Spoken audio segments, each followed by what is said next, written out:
Hey everybody, welcome back to the channel. Today's Takes with Alex. I am your host, Alex. Hope you're doing well. Hope the weekend was great. Hope July 4th yesterday was fun, exciting, and hope the fun is continuing into the Sunday. Well, let's just dive right in. President Trump spoke about the threat and dangers and the futility of communism. And so that is what we will discuss today through a spiritual lens, as always. Hoping everyone is doing well, their understanding, consciousness is expanding, because, amongst other things, that is what I'm here to do. And I'm proud and I'm happy to do it. So let's dive right in. The title of the video is The Spiritual Danger of Communism, a Torah and Chassidic perspective on human dignity and freedom. Right? Freedom.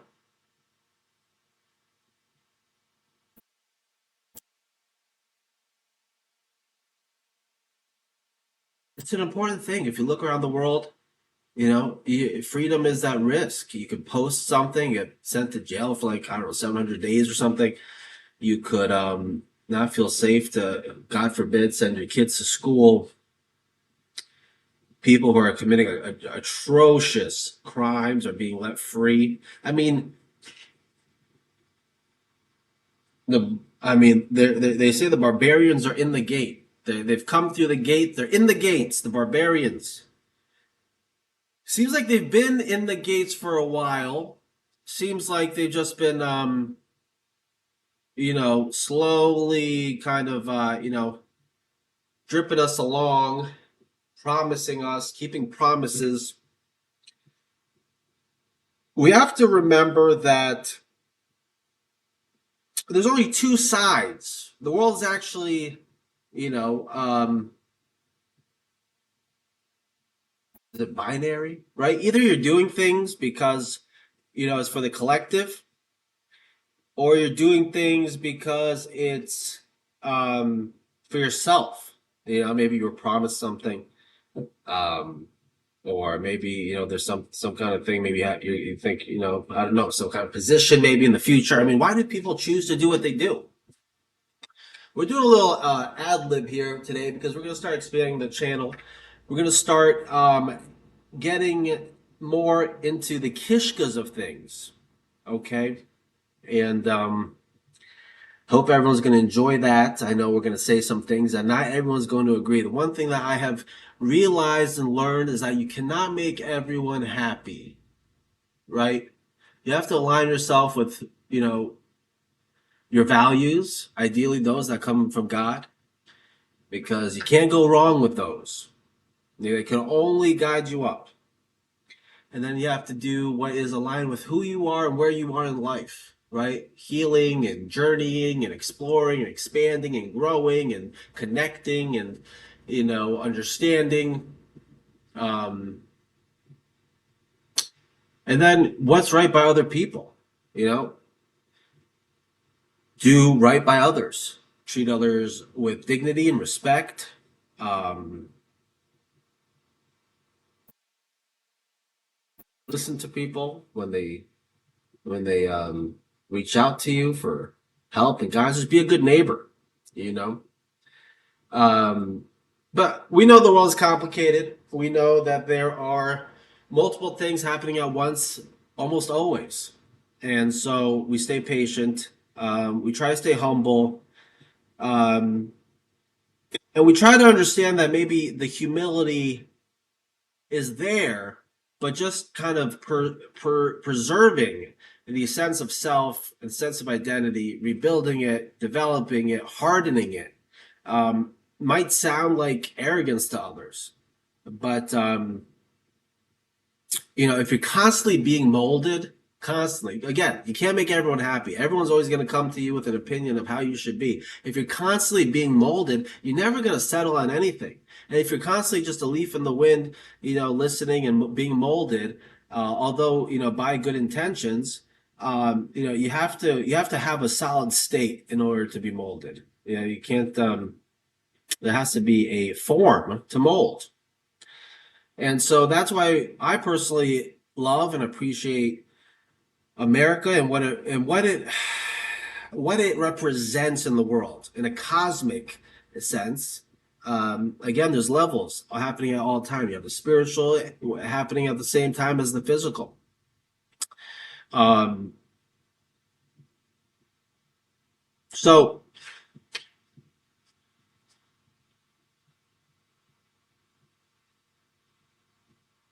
things are starting to get a little heated throughout the world.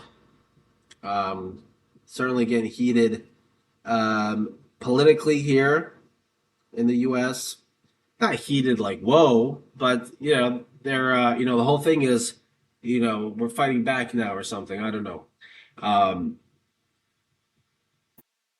I personally would clamp down on it fast. I would clamp down on it hard. I would, it's like boxing, like if they keep like getting up and they keep talking, you just got to keep putting them down. But that's me.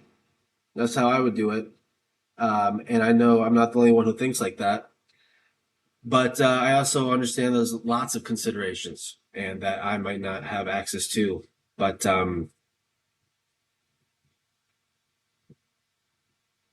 there cannot be another 2020. There cannot be another 2020. Watching President Trump depart on the helicopter, you know, um, made me uh, concerned for the future, made me want to move my family out of the U.S. because, again, the U.S. is this unbelievable force. It could be a force of complete um, resurrection, of stability, of fair and just governance. It could also be it could also be like the worst hellhole. It could. I'm not saying it is, but I'm saying you only need a couple Looney Tunes in office to make things go nuts. And we shouldn't tolerate Looney Tunes. The ones are always smiling. Their cheeks are gonna like I don't know they're gonna get stuck like that. They're always smiling. I don't know what they're doing but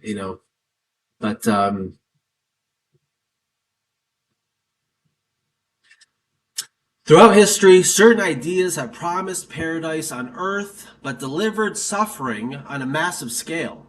Among them, communism stands out, not just as a failed economic system, but as a worldview that strikes at the very heart of what it means to be human.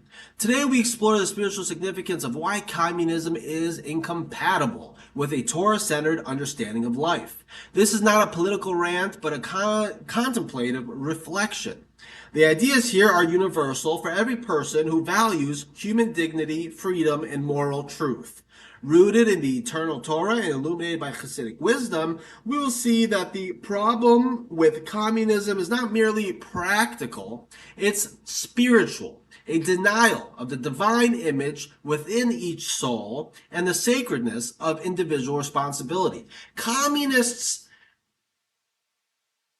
find themselves, I'm going to use this word, okay, and I'm going to explain.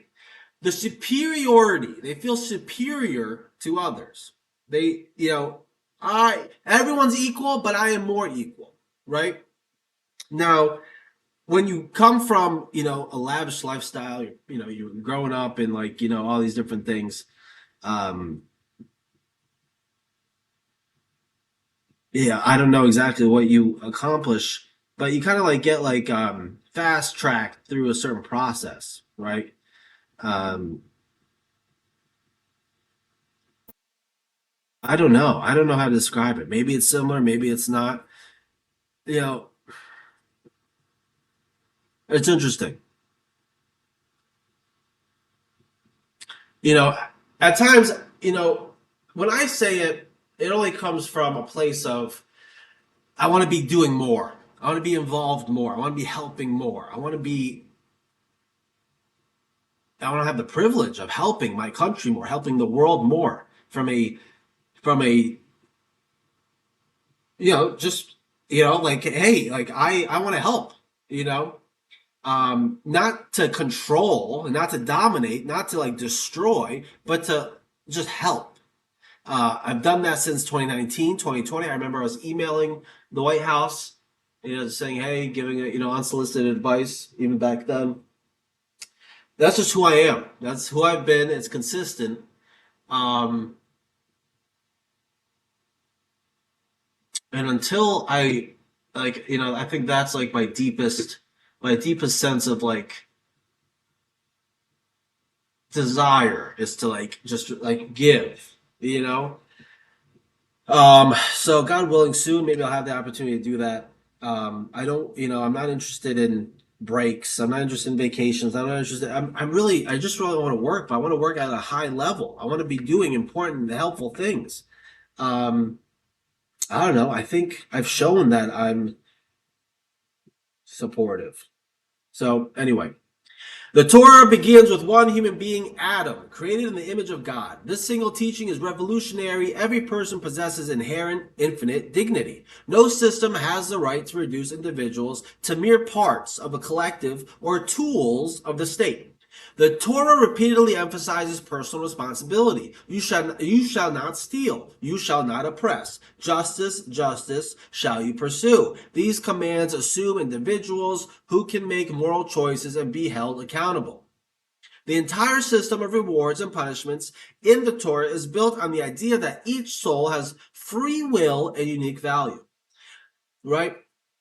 And I just want to go through this a little faster because I want to make sure this video uploads. At the mystical level, right, communism represents a distortion of unity, right? It's like the kalim at the beginning of time, this disharmony, right? True oneness, a yichud, okay, comes from many unique souls voluntarily aligning with the divine will. Communism imposes a false materialistic uniformity that erases individuality, right? It puts at the forefront the materialism and physicality as opposed to spiritual, right? We a as a people, right? We love and respect and cherish the ability to practice our faith, to practice our connection to God, to connect and how it is we connect in an appropriate and wholesome way.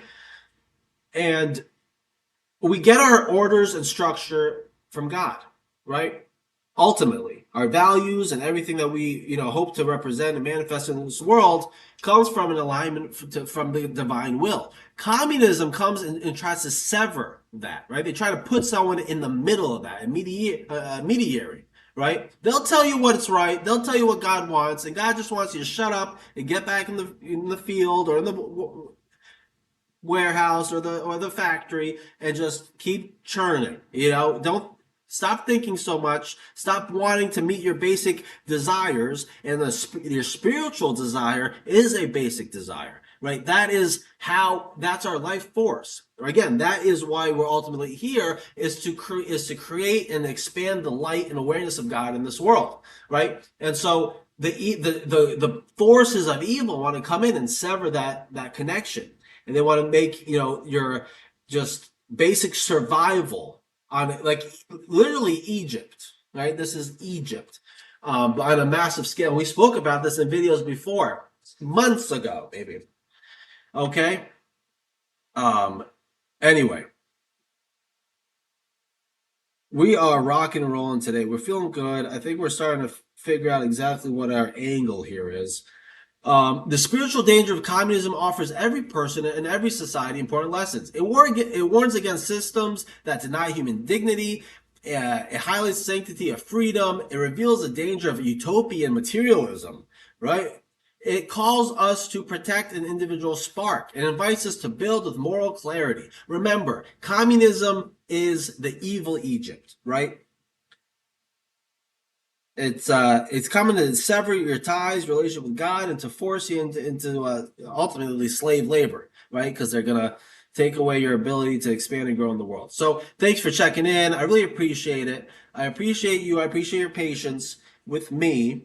Um, I'm just really eager to start doing stuff. Um, and not like fun stuff. I'm eager to like, wake up and go to work and do stuff. Serve my country, serve the people of the country, of the world, in a higher and more impactful and official way. I appreciate you guys. Thank you so much. Have a great day. Have a great weekend. Stay healthy, stay happy, and stay blessed.